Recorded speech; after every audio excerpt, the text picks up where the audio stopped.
이번 시간은 이제 경호학 4차시 경호의 주체와 객체에 대한 부분을 여러분들과 함께 공부해 보도록 하겠습니다. 자, 여기서 이제 경호의 주체와 이제 객체라고 하면 우리가 이제 경호의 법원에서도 배웠습니다만은 대통령 등의 경호에 관한 법률과 그다음에 그 동법 시행령과 관련한 부분에서 경호의 주체 그리고 객체에 대한 내용을 이번 시간에 구체적으로 여러분들과 함께 공부해 보도록 하겠습니다. 그래서 경호의 주체에 대해서 설명할 수 있고 경호의 객체에 대해서도 설명할 수가 있습니다. 학습 내용으로는 경호의 주체와 그 다음에 경호의 객체가 되겠습니다. 그래서 먼저 이제 경호의 주체와 관련된 부분에 있어서는 경호 주체의 이제 개념, 자, 무엇을 의미하는지, 그 다음에 한국의 이제 경호 요원, 대통령직의 경호에 관한 법률에서, 그 다음에 한국의 이제 국무총리 등의 이제 경호기관은 바로 이제 경찰청 경비국 경호과에서 경호 임무를 담당하게 되거든요. 자, 그런 내용을 토대로 해서 보도록 하겠습니다. 자, 먼저 이제 경호 주체의 이제 개념에 대한 부분 한번 살펴보자면, 경호자 등의 신변 보호를 위하여 경호자 경을 주도적으로 실시하는 당사자라고 하고 있습니다. 그래서 공경비, 그 다음에 민간경비로 구분을 하고 있습니다. 자, 경호 주체의 종류를 한번 보시게 되면은 국가 차원에서는 대통령 경호처와 국가경찰이 있고 공공단체로 본다면 이제 지방경찰이 있지 않습니까? 그래서 경호 주체로서의 지위는 국가로부터 이제 전례가 된다. 그래서 국가와 공공으로 이제 나눠지게 되는 것이죠. 국가단체와 공공단체로 이렇게 구분해서 보시면 된다 이겁니다. 다만 여기서 이제 사인 또는 사법인도 있을 것입니다. 이거는 이제 사설경호기관이라고 하는데 법률이 정하는 바에 따라서 위임되는 법인에 의해서만 경호의 주체가 된다. 그래서 이제 바로 경비업법에서 근거하고 있습니다. 경비업법에서는 이제 신변보호 업무라고 이제 규정을 하고 있으니까요. 자, 그럼 이제 대통령의 경호에 관한 법률 제1조 목적을 한번 보도록 하겠습니다. 대통령 등에 대한 경호를 효율적으로 수행하기 위하여 경호의 조직, 그 다음에 직무 범위, 그 밖에 필요한 사항을 규정함을 목적으로 하고 있습니다. 다음 이제 제2조에서 자, 용어의 정의와 관련한 내용이 되겠습니다. 보시게 되면은 자, 경호에 대한 정의를 언급하고 있습니다. 경호대상자의 생명과 재산을 보호하기 위하여 생체에 가해진 위해를 방지하거나 제거하고 특정 지역을 경계 순찰 및 방비하는 등의 모든 안전활동을 우리가 경호라고 정의하고 있습니다. 그 다음 이제 두 번째로는 경호구역이 되겠습니다. 경호구역은 소속 공무원과 관계기관의 공무원으로서 경호 업무를 지원하는 사람이 경호 활동을 할 수 있는 구역이다. 이런 부분을 이제 우리가 경호구역 이렇게 지금 보고 있습니다. 그 다음에 이제 소속 공무원이라는 표현을 하고 있습니다. 소속 공무원이란 대통령 경호처인데 여기서 이제 경호처라고 약자로 표현합니다. 경호처 직원과 경호처에 파견된 사람을 소속 공무원이라고 합니다. 자, 그 다음에 이제 관계기관이라는 표현을 하고 있습니다. 관계기관이란 경호처가 경호업무를 수행함에 있어서 필요한 지원과 협조를 요청하는 국가기관, 그 다음에 지방자치단체 이런 부분을 이제 관계기관이라고 하는 것이죠. 그래서 대통령 등의 경호에 관한 법률 제2조에서는 이 용어의 정의, 자, 이런 부분들 여러분들이 잘 정리하시면 됩니다. 다음 이제 제3조에서는 대통령 경호처장 등입니다. 그래서 경호처장, 대통령 경호처장이라고 하는데 약자로 여기서는 처장이라고 표현합니다. 처장은 대통령이 임명한다 이겁니다. 그리고 경호처 업무를 총괄합니다. 소속 공무원을 지휘하고 감독하게 된다 이겁니다. 대통령 경호처 처장 한 명을 두고 그 다음에 처장은 정무직으로 합니다. 지금 우리나라 이제 대한민국은 5년 단임제입니다. 대통령은 이제 5년 단임제로 하고 있죠. 그래서 대통령이 우리가 이제 국민의 손으로 1인 1표로 해서 직접 선거에서 대통령을 직접 투표해서 선출하고 있지 않습니까? 그래서 대통령이 새롭게 선출이 되면 대통령 경호처장도 정무직이니까요. 새로 임명이 된다. 이런 의미로 여러분들이 이해하시면 되겠습니다. 그래서 정무직이라는 표현을 하고 있는 겁니다. 그 다음에 이제 경호처에도 차장이 있습니다. 차장은 1급 경호공무원 또는 고위공무원단에 속하는 별정직 국가공무원으로 보한다 이겁니다. 그리고 처장을 보좌한다. 그래서 경호처에는 차장이 있는데 차장은 경호처 차장을 보좌하고 1급 경호공무원 또는 고위 공무원단에 속하는 별정직 국가공무원으로 보한다라고 규정을 하고 있습니다. 자, 다음 이제 제4조에서는 경우 대상입니다.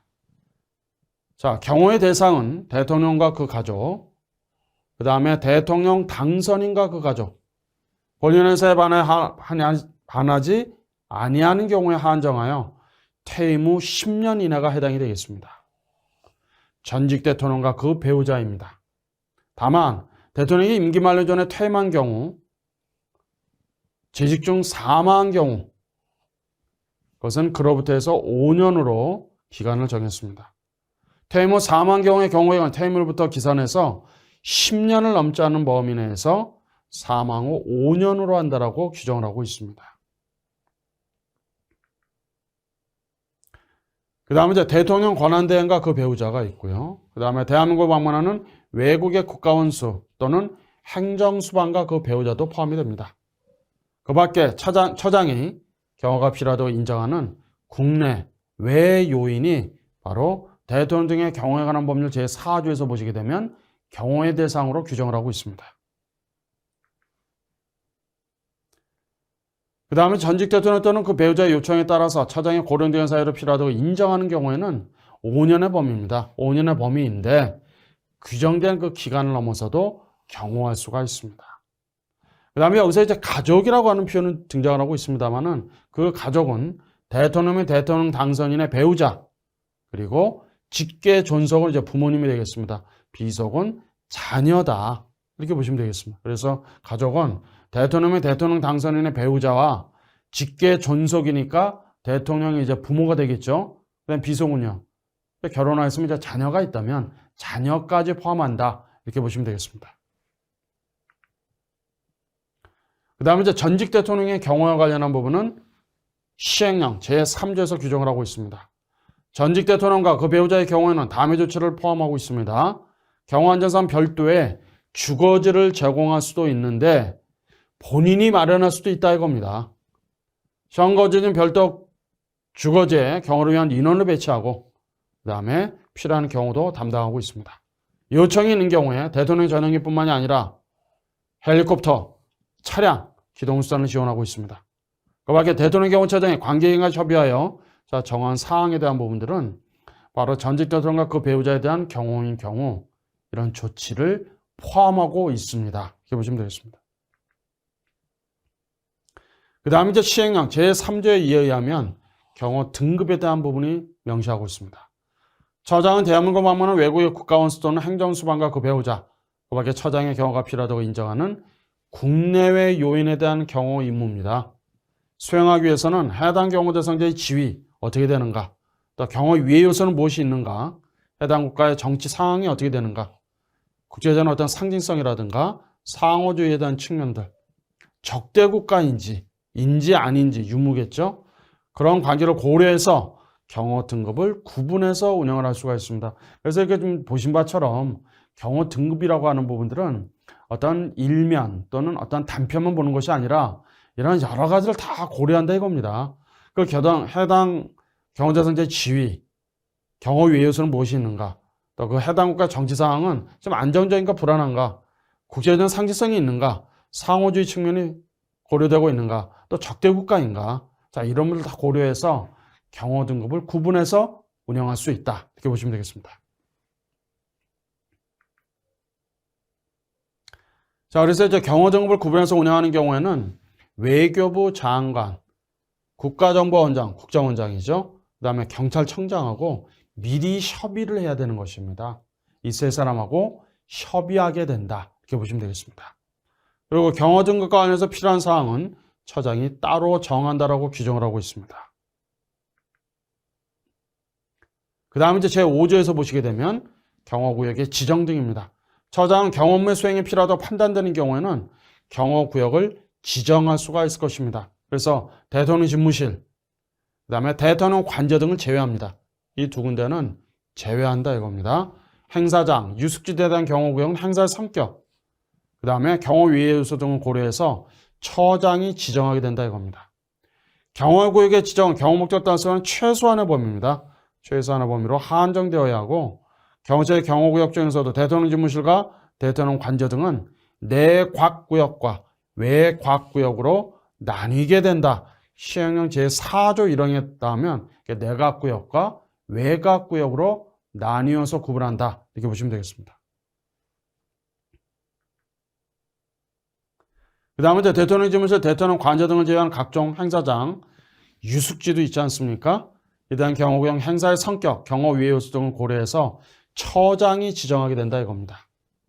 소속 공무원과 관계기관의 공무원으로 경호 업무를 지원하는 사람은 경호문제도 불가피하다 인정하는 상당한 이유가 있는 경우에만 경호구역에서 질서 유지도 하고 교통관리도 하죠. 검문 검색도 한다 이겁니다. 또 출입 통제, 그 다음에 위험물에 대한 탐지, 안전조치, 위해 방지에 필요한 안전활동을 할 수 있다라고 규정을 하고 있습니다. 그 다음에 다자간 정상의 경우 안전관리 제5조의 2와 시행령 제4조의 2, 제4조의 3에서 규정을 하고 있습니다. 자, 여기서 이제 경호안전대책기구와 관련한 내용으로 여러분들이 이해하시면 되겠습니다. 먼저 설치와 관련한 부분에 있어서는 대한민국에서 개최되는 다자간 정상에 참석하는 외국의 국가원수, 그 다음에 행정인 수반이 있습니다. 국제외교 대표의 친변 모임 행사 등의 안전관리 등을 효율적으로 수행하기 위해서 대통령 소속입니다. 경호안전대책기구를 들 수가 있습니다. 그래서 우리나라에서도 해관보 세계정상회의, 아세메이 이런 국제회의 등을 대한민국에서 개최한 바가 있습니다. 아주 성공적으로 개최하였었죠. 바로 이렇게 대한민국에서 개최되는 다자간 정상회의를 말하고 있습니다. 그래서 대통령 소속으로 경호안전대책기구를 둘 수 있다고 하는 겁니다. 그래서 경호안전대책기구, 경호안전 통제단으로 이제 불리고 있는데 장은 처장이 되는 것입니다. 그리고 부단장은 차장이 된다. 그래서 경호안전대책기구의 이제 장의 이제 업무와 관련한 부분에 있어서는 다자간 정상의 경호 및 안전관리 활동에 대한 업무를 총괄하고 다자간 정상의 경호 및 안전관리에 위해서 필요하면 관계기관의 장하고도 협의를 하게 됩니다. 그래서 통합방위법에 따른 국가중요시설, 불특정 다수인이 이용하는 시설에 대해서는 안전관리를 위해서는 필요한 인력을 배치를 해야 되겠죠. 그리고 장비 운영이 가능하다 이겁니다. 그래서 국가중요시설, 그 다음에 다중이 이용하는 시설, 우리가 이제 약자로 다중이용 시설이라고 하지 않습니까? 자, 이런 곳에는 인원을 배치해야 될 것이고, 그 다음에 장비 운영이 가능하다 이겁니다. 그 다음에 경호안전대책기구는 소속 공무원이 관계기관의 공무원으로 구성한다. 소속 공무원뿐 아니라 관계기관의 공무원으로 구성을 하고 있다. 구성시기와 운영기간을 한번 보시기 바랍니다. 구성시기 운영기간은 다자간 정상회의의 규모와 성격, 경호 환경 등을 고려해서 처장이 정하게 된다 이겁니다. 경호안전대책기구의 운영기간은 다자간 정상회의별로 1년 6개월이니까 18개월입니다. 이것을 초과할 수는 없다라고 규정을 하고 있습니다. 그리고 다자간 정상회의별로 6개월은 초과할 수가 없어요. 6개월은 초과할 수 없다 이렇게 되어 있습니다. 경호 업무 수행 관련한 관계기관의 협조 등은 시행령 제3조의 3에서 규정을 하고 있습니다. 보시는 바처럼 처장은 경호 대상에 대한 경호를 위하여 필요한 경우에 대통령 비서실, 그 다음에 국가안보실, 경호안전관리 업무를 수행하는 관계기관에 근무해 준 사람으로 하여금 신원진술서라고 표현합니다. 가족관계 등록 등에 관한 법률에서 정하는 증명서, 그 다음에 그 밖에 필요한 자료의 제출을 요구할 수가 있습니다. 이 경우에 처장은 제출한 자료의 내용을 확인하기 위해서 관계기관에 조회를 할 것입니다. 신원조회라는 것이죠. 또 필요한 협조도 요청할 수가 있습니다. 신원진술서 같은 경우에는 이 사람 어떤 범죄 경력과 관련한 부분이 될 겁니다. 그래서 관련 기관에, 관계기관에 신원조회를 요청하겠죠.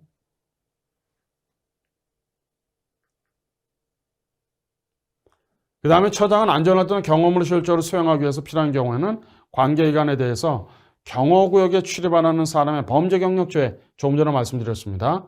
또는 사실증명에 대한 필요한 협조를 요청할 수 있다라고 규정을 합니다. 그 다음에 이제 제6조에서는 직원과 관련한 내용입니다. 경호처에는 특정직 국가공무원은 1급부터 9급까지입니다. 경호공무원과 일반직 국가공무원을 둡니다. 다만 필요하다고 인정할 때는 경호공무원의 정원 중에서 일부를 일반직 국가공무원 또는 별정직 국가공무원으로 보호할 수 있다고 되는 것이죠. 그래서 이렇게 경호처에 보시게 되면은 특정직 국가공무원으로 1급부터 9급까지 경호공무원과 일반직 국가공무원을 둔다 이겁니다. 다만 필요하다고 인정하면 그 정원 중에서도 일부를 일반직 국가공무원 또는 별정직 국가공무원으로 보호할 수 있다고 규정을 하고 있습니다. 경호공무원 각 계급의 직무의 종류별 명칭은 대통령령으로 정한다라고 규정을 합니다. 그 다음에 제7조에서는 임용권자와 관련한 내용이 되겠습니다. 자, 이 임용권자와 관련한 부분에 있어서는 5급 이상입니다. 5급 이상은 사무관이거든요.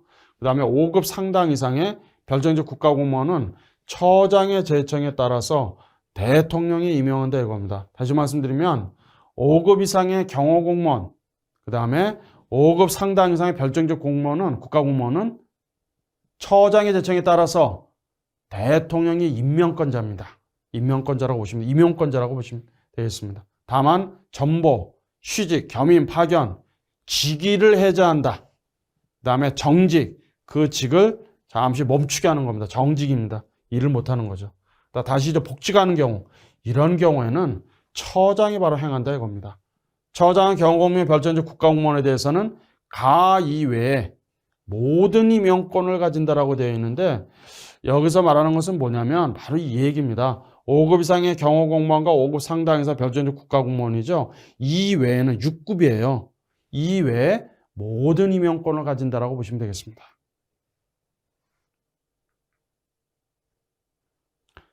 그 다음에 제8조에서는 직원의 임용자격 및 결격 사유가 되겠습니다. 보시게 되면은 경호처 직원은 신체가 건강해야 됩니다. 그 다음에 사상도 건전해야 돼요. 품행이 바른 사람이라 이겁니다. 그러면 대통령 경호처의 직원의 결격사에 대한 부분은 뭐냐면 대통령 경호처 직원이 될 수 없는 사람이라고 보시면 됩니다. 그래서 이제 우리가 결격 사유는 될 수 없는 사람 이렇게 여러분들이 이해하시면 빠를 것 같습니다. 다음 언어에 해당하는 사람은 직원으로 임용이 될 수가 없습니다. 굉장히 중요한 부분이죠. 우선은 대한민국 국적을 가지지 않은 사람은 될 수가 없습니다. 국가공무원법 제33조 각 호에 어느 하나에 해당하는 사람이다. 자, 국가공무원법 제33조에 대한 부분도 이런 부분은 이제 여러분들이 잘 이해를 하셔야 될 것 같습니다. 국가공무원이 되려면 국가공무원법 제33조에 따라서 하나라도 결격 사유가 있으면 임용이 될 수가 없습니다.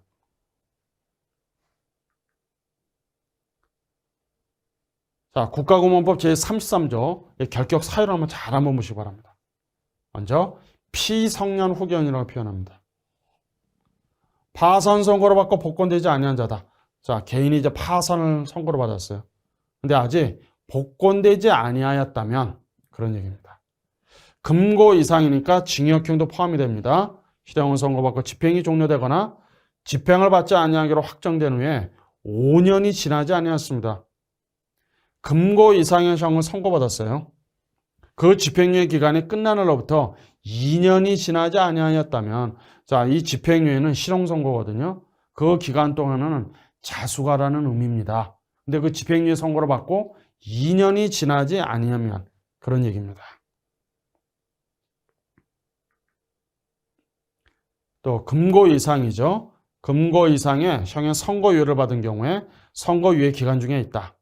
또 법원의 판결 또는 다른 법률에 따라서 자격이 상실되거나 정지되었다면 그래서 국가공무원법 제33조에 따라서 국가공무원이 될 수 없습니다. 그런 의미로 이해하시면 됩니다. 그 다음에 공무원에서 재직기간 중에 직무와 관련해서 형법 제355조의 횡령, 그 다음에 배임, 제356조에 따르면 업무상의 횡령과 배임이 있습니다. 규정된 죄를 범한 자인데 300만 원 이상이에요.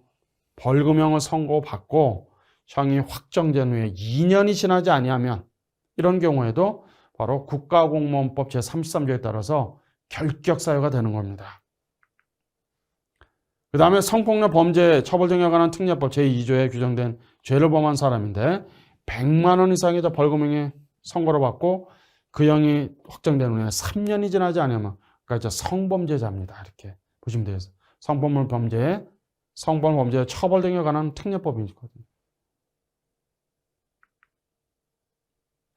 그 다음에 이제 미성년자에 대한 다음 항목이 어느 하나에 해당하는 죄를 저질러서 파면되었어요. 또 해임되었습니다. 형 또는 치료 감호를 선고로 받아서 그 형 또는 치료 감호가 확정된 사람입니다.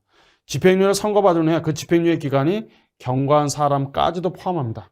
그러니까 미성년자에 대한 이런 죄를 저지른 사람은 국가공무원이 될 수 없다. 이제 그런 얘기입니다. 보시게 되면 이제 성폭력 범죄 처벌 등에 관한 특례법 제2조에 따른 성폭력 범죄, 그다음에 아동 청소년 성보호에 관한 법률 제2조 제2호에 따른 아동 청소년 대상에 대한 성범죄, 여기 이제 아청법이라고 하거든요. 약자로 아청법, 성범죄가 해당이 됩니다. 그 다음에 이제 징계를 받은 경우 파면 처분을 받고 5년, 그 다음에 해임 처분을 받고 3년이라고 보시면 되거든요. 이게 시효입니다. 이 기간이 지나지 아니하면 국가공무원법 제33조에 따라서 대통령 경호공무원이 될 수 없다라고 보셔야 돼요. 결격사유는 될 수 없는 사람입니다. 다음 원원에 해당하는 사람은 직원으로 임용이 될 수 없다. 이렇게 규정을 합니다.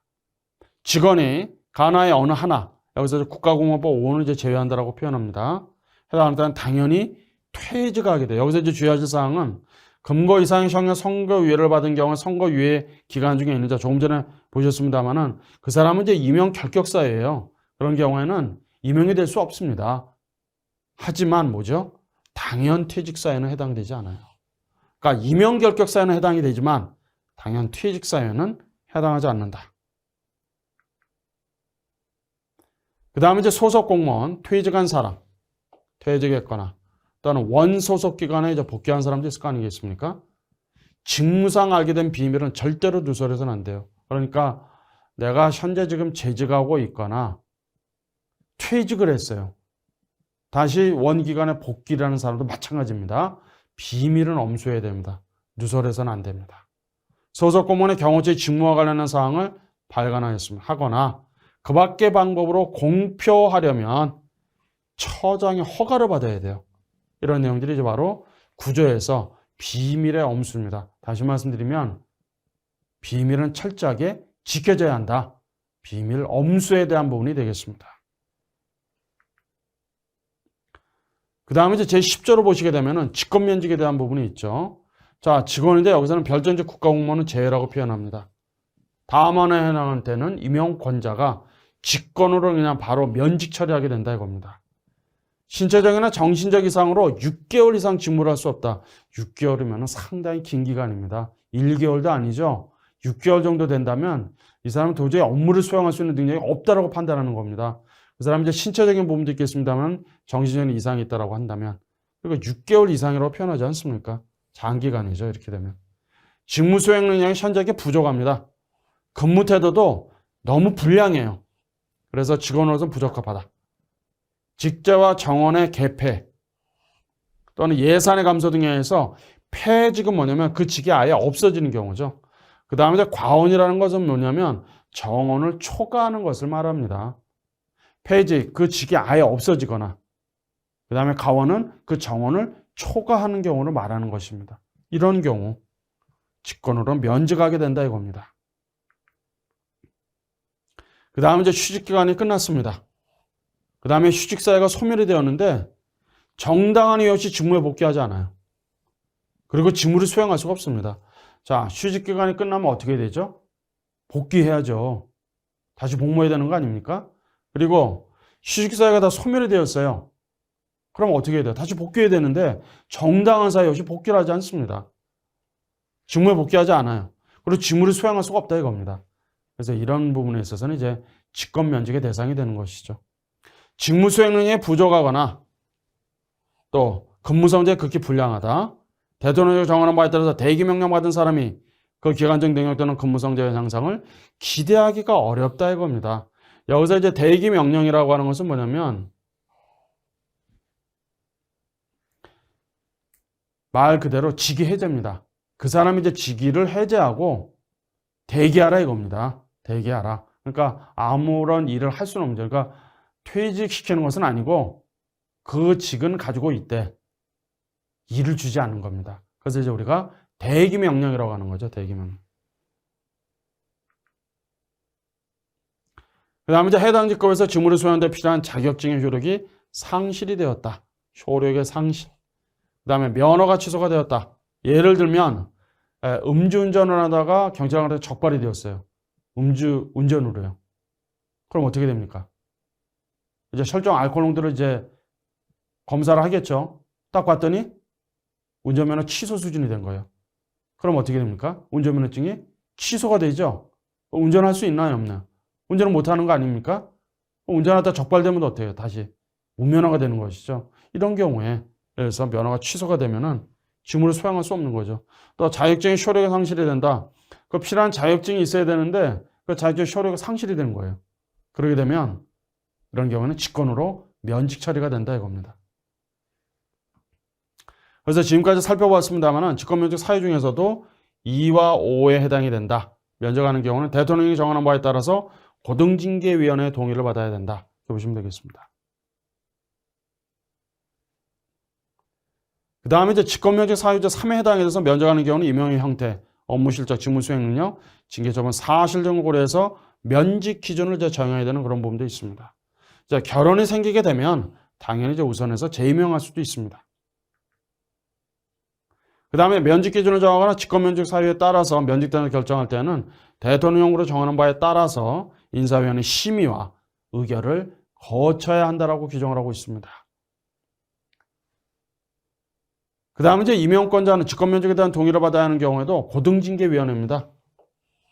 직권면직 동의 요구서로 동의를 구해야 한다.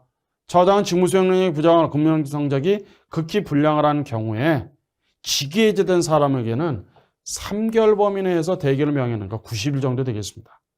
대기문을 받은 사람으로 하여금 능력이 회복이 되거나 근무 성적 향상을 위한 교육훈련 또는 특별한 연구과제 등 필요한 조치도 해야 합니다. 다음은 이제 정년과 관련한 부분이 되겠습니다. 정년은 연령의 정년이 있고 그 다음에 두 번째로는 계급 정년으로 이렇게 구분을 하고 있습니다. 자, 연령의 정년을 보시게 되면은 5급 이상은 58세, 6급 이하는 55세입니다. 그 다음에 계급 정년을 보시면 2급, 3급, 4급, 5급인데요. 2급은 4년, 3급은 7년, 4급은 12년, 5급은 16년으로 계급 정년을 두고 있습니다.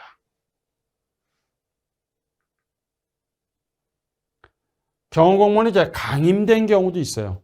이런 경우에는 계급 정년에 따라서 계급 정년 경력을 산정할 때는 강임되기 전에 상위 계급으로 근무한 경력은 강임된 계급으로 근무한 경력에 포함을 시키게 됩니다. 그 다음에 경호고문이 이제 정년이 된 경우도 있을 거 아니겠습니까? 그래서 1월과 6월 살이인 경우는 6월 30일에, 7월과 12월인 경우에는 12월 31일에 당연히 퇴직하게 됩니다. 그 다음에 이제 징계는 12조에서는 징계에 대한 부분이 되겠습니다. 직원의 징계에 관한 사항을 심사 의결하기 위해서 대통령 경호처에 고등징계위원회를 두고 보통징계위원회를 둡니다. 그래서 표를 보시게 되면은 고등징계위원회가 있고 그 다음에 보통징계위원회가 있습니다. 고등징계위원회 위원장은 경호차장입니다. 근데 보통징계위원회는 기획관리실장이 담당하고 있는 것이죠. 자, 위원을 한번 보시기 바랍니다. 고등징계위원회인 경우에는 3급 이상의 직원입니다. 고용문단에 속하는 직원도 포함하는 것이죠. 그래서 처장이 임명 또는 위촉하게 되고 보통징계위원회는 이제 4급 이상의 직원입니다. 그래서 성별을 고려해서 처장이 임명 또는 위촉하게 됩니다. 그 다음에 이제 고등징계위원회를 먼저 보시게 되면은 대상이 누굴까요? 1급 내지 5급 직원에 대한 징계 사건, 6급 이하 직원에 대한 중징계 사건을 심의하고 의결한다 이겁니다. 그래서 고등징계위원회에서 심사하고 의결한다.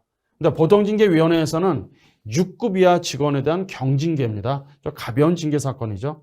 하위 직위에 대한 징계를 불려서 심사 의결하지 타당으로 인정하는 때에는 이때는 이제 고등징계위원회 의결을 통해서 하위 직위에 대한 징계 사건을 보통징계위원회에다가 이송할 수 있다라고 규정을 하고 있습니다. 그 다음에 이제 13조에서는 이제 보상과 관련한 내용이 되겠습니다. 보상과 관련한 부분에 있어서는 자, 경호 업무를 이제 수행하고죠. 또는 그와 관련해서 상해, 부상을 입고 퇴직한 사람도 있을 겁니다. 또 그 과정에 사망, 상해로 인해서 이제 사망한 경우를 포함해서 국가유공자는 예우 및 지원에 관한 법률 또는 보험보상 대상자 지원에 관한 법률에 따른 보상을 하게 됩니다. 그러니까 국가유공자로 지정도 되고 또는 보훈보상 대상자에 있어서 보상을 하게 된다. 이렇게 여러분들이 이해하시면 되겠습니다. 그 다음에 이제 제15조를 보시게 되면 국가기관 등의 협조를 요청하는 경우도 있습니다. 저장은 직무상 필요하다고 인정할 때 국가기관 지방자치단체, 그 밖에 공공단체의 장으로 하여금 공무원 또는 직원의 파견, 그리고 필요에 따라서는 협조를 요청할 수도 있다. 이렇게 지금 규정을 하고 있습니다. 그 다음에 이제 16조에서는 대통령 경원전대책위원회입니다. 경호 대상에 대한 경험으로 수행할 때 관계기관의 책임을 명확하게 한다 이겁니다. 협조를 원활하기 위해서 경호처에 대통령 경원전대책위원회를 두게 됩니다. 위원회는 위원장과 부위원장 각 한 명, 2명이죠. 그리고 20명 이내의 위원으로 구성하게 됩니다. 위원장은 처장입니다. 그 다음에 부위원장은 차장이 되고 위원은 대통령으로 정하는 관계기관의 공무원이 된다 이겁니다. 자, 위원회에서는 다음 사항을 좀 관장하게 됩니다. 어떤 업무일까요? 보시게 되면 이 세 가지입니다. 먼저 대통령 경우에 필요한 안전대책, 관련된 업무를 협의한다. 대통령 경우 관련된 첩보, 정보의 교환 및 분석, 그 다음에 경호 대상에 대한 경호, 필요하다고 인정되는 업무, 그리고 위원회 구성 운영에 관한 필요한 사항 등은 대통령령으로 정하게 돼요. 이 시행령입니다. 대통령 경원전대책위원회 규정은 대통령령이고 시행령이다. 이렇게 보시면 되겠습니다. 그 다음에 제17조에서는 경호고문이자 사법경찰관에 대한 부분이 언급이 됩니다. 처장의 제청으로 서울중앙지방검찰청 검사장, 우리가 이제 약자로 서울중앙지검장이라고 보시면 되겠습니다. 경호업무 수행 등 인지한 그 소관에 속하는 범죄에 대해서는 직무상 또는 수사상 긴급을 요하는 한도 내에서 사법경찰 관리의 직무를 수행할 수 있습니다. 7급 이상은 사법경찰관, 8급 이하는 사법경찰리의 직무를 수행하게 됩니다. 그 다음에 18조에서는 직권남용 금지에 대한 부분이 되겠습니다. 직권을 남용해서는 안 된다, 이제 그런 얘기입니다. 규정된 임무 외에는 경찰 공무원의 직무를 수행할 수가 없습니다. 그 다음에 이제 19조에서는 무기의 시되면 사용이 되겠습니다. 처장 직무를 수행하기 위해 필요하다 인정할 때 소속 공무원으로 하여금 무기를 휴대하게 할 수가 있습니다. 그리고 여기서 이제 인정한 어떤 상당한 이유라는 표현을 했습니다. 부득이하다고 판단되는 한도 내에서는 무기를 사용할 수가 있습니다. 그래서 여기 보신 바처럼 기억에서는 정당방위, 그 다음에 긴급 피난에 해당이 된다. 자, 니은에서 보시게 되면은 사형, 무기, 장기 3년 이상의 징역 또는 금고에 해당하는 죄를 범하거나 범하였다고 의심하는 충분한 이유가 있는 사람이 공무원이 직무집행하지 않습니까? 하한거하거나 도피해요. 또 제3자가 그러면 도피시킨다 이겁니다. 소속 공무원은 하한거를 한다. 다른 수단이 없다고 인정되는 상당한 이유입니다. 그 다음에 이제 제21조를 보시게 되면 이제 벌칙은 뭐냐면 형사처벌이 된다 이겁니다. 두 가지를 좀 명시하고 있는데 법제 9조 1항에 따르면 비밀누설에 대한 금지, 제18조에서는 직권남용 금지 등, 그 다음에 19조 제2항은 무기의 휴대 및 사용에 관한 부분인데 위반하게 되면 5년 이하의 징역이나 금고 또는 1천만 원 이하의 벌금에 처하게 된다. 그 다음에 법제 9조 2항에 따르면 소속 공무원이 경호처의 직무와 관련된 사항을 발견하면 그 밖의 방법으로 공표하고자 하는 때는 미리 처장의 허가를 받아야 하는데 이것을 어겼다 이겁니다. 위반하게 되면 2년 이하의 징역이나 금고 또는 500만 원 이하의 벌금에 처하게 된다 이겁니다. 다시 말씀드리면 형사처벌의 대상이 되는 것입니다. 다음은 이제 한국의 국무총리 등의 경호기관, 경찰청 경비국이 되겠습니다. 경찰청 경비국에는 보시는 것처럼 경비과, 위기관리센터, 경호과, 항공과가 있습니다. 경찰청 경비국에서는 경호계획에 대한 수립 및 지도와 요인보호, 테러 예방 진압대책에 대한 수립 지도, 그다음 국무총리 등에 대한 경호 임무를 주로 담당하고 있습니다. 자, 경호의 객체와 관련해서는 이제 국왕과 대통령, 수상, 국무총리, 전직 대통령이 있습니다. 먼저 이제 국왕입니다. 영국과 일본은 의원 내각제의 정부 형태를 취하고 있습니다. 그래서 영국은 이제 왕이죠. 찰스 이제 3세 국왕으로 알고 있습니다. 그 다음에 일본은 천황입니다. 국가 원수의 이제 지위에 있다는 얘기입니다. 그 다음에 한국과 미국은 잘 아시는 것처럼 대통령 중심제입니다. 정부 형태를 취하고 있다. 그래서 미국의 대통령은 국가원수, 행정수반, 수석, 외교관, 수석의 입법자, 국군 최고세령관, 당수, 공안의 보호자, 국민의 대변자, 번영의 관리자다. 이런 역할을 수행합니다. 우리나라 대한민국의 이제 대통령은 국가의 원수죠. 국민의 대표기관이고 집행부의 수반이고 헌법기관의 구성권자로서의 지위를 가지고 있습니다. 그래서 한국의 대통령은 국가원수로서의 지위를 가지고 있고 그 다음에 헌법 제66조 4항에 따르면 행정권을 대통령 수반으로 하는 정부에 속한다라고 규정하고 있습니다. 그 다음에 대통령은 이제 집행부 수반이죠. 집행부의 이제 행정부 수반이라고 보시면 되는데 집행하는 최고 지휘권자이고 최고 책임자다. 집행부의 조직권자이고 국무회의는 의장입니다. 그 다음에 이제 수상은 의원내각제 형태니까 대표적으로 영국, 그 다음에 일본, 독일인 경우가 바로 이제 수상이 업무 집행에서는 실질적인 어떤 권한을 가지고 있습니다. 국무총리의 대표적인 하는 우리나라입니다. 이분도 제가 언급을 드린 바가 있죠. 그래서 대통령의 권한을 대행하고 있고, 그 다음에 대통령을 이제 보좌하는 기관이죠. 집행부는 이제 2인자다. 1인자는 이제 대통령이니까요. 그 다음에 국무회의는 부의장의 역할을 하게 되는 것이죠. 대통령 다음으로 상급의 행정관청의 지위를 가지고 있다. 국무총리는 국회 동의로서 대통령이 임명하게 되고 대통령 보좌하면서 행정관에서는 대통령의 명을 받아 행정의 각부를 통할한다. 그 다음에 군인인 경우는 현역 면한 후가 아니면 국무총리 임명이 될 수가 없는 그런 내용이 있습니다. 그 다음에 이제 전직 대통령입니다. 미국에서 전직 대통령은 평생 동안 경호의 대상이 됩니다. 한국에서 원칙적으로 본인의 세에 반하지 아니하는 경우에 한해서 원칙적으로 10년 이내인 경우에는 대통령 경호처에서 10년이 지나게 되면 경찰청, 경비국, 경호과입니다. 그래서 경찰의 경호를 실시하는데 경찰청, 경비국, 경호과에서 경호 임무를 이제 수행하게 된다. 이렇게 보시면 되겠습니다. 이상으로 이번 시간 강의 마치겠습니다.